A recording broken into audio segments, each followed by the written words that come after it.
Ever wonder what makes the Philippines one of the happiest countries in the world?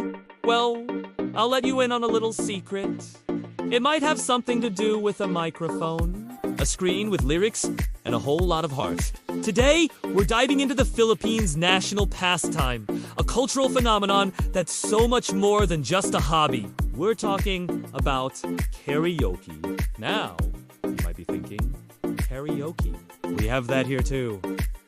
But in the Philippines, it's on a completely different level. It's not just something you do on a Friday night at a bar. It's woven into the very fabric of daily life. From the bustling streets of Manila to the quietest provincial towns, you'll hear it. That familiar sound of someone, somewhere, pouring their heart out into a song. It all starts at home. Many Filipino families own a Magic Sing or a videoke machine. These aren't just dusted off for special occasions. They're used for birthdays, holidays, fiestas, and even on a random Tuesday afternoon just because imagine family reunions where instead of just small talk, you have an epic sing-off between aunts, uncles, and cousins.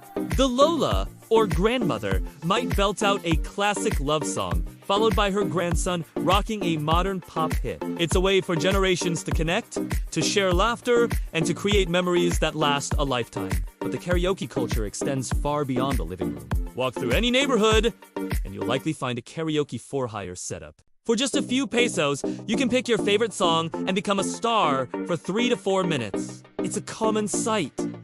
Kids taking a break from playing, a construction worker on his lunch break, or a group of friends just hanging out, all gathered around the machine, cheering each other on. It's a form of community entertainment that's accessible to everyone, regardless of age or social status. And let's talk about the song choices. The unofficial national anthem of Filipino karaoke has to be Frank Sinatra's My Way.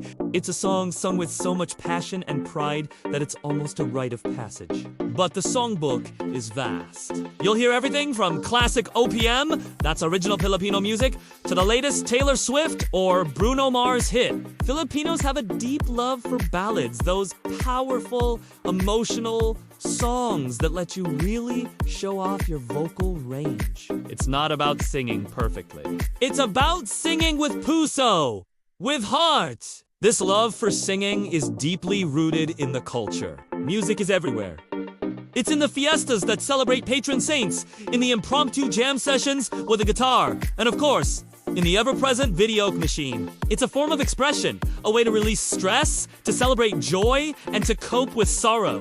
In a country that has faced its share of hardships, music is a source of resilience and optimism. So, why is karaoke so important? Because it's more than just singing. It's a social glue. It breaks down barriers. When you're singing together, it doesn't matter where you come from or what you do for a living. In that moment, you are all just people sharing a song. It's a powerful tool for pakikasama or camaraderie and getting along with others, which is a core Filipino value. It's a shared experience that strengthens bonds between family, friends, and even complete strangers. Next time you're in the Philippines, don't be shy. If you hear music and see a crowd gathered around a screen, go join them! Pick a song, grab the mic, and just go for it. They won't judge your singing voice. They'll cheer you on, sing along with you, and make you feel right at home. Because in the Philippines, karaoke isn't a performance. It's a conversation, an invitation, and a celebration of life itself. It's a beautiful reminder that sometimes the simplest things, like a shared song, can bring the greatest joy. Thanks so much for watching and exploring this piece of Filipino culture with me. If you enjoyed this video, don't forget to hit that like button, subscribe, and ring the bell so you don't miss our next adventure. See you in the next one.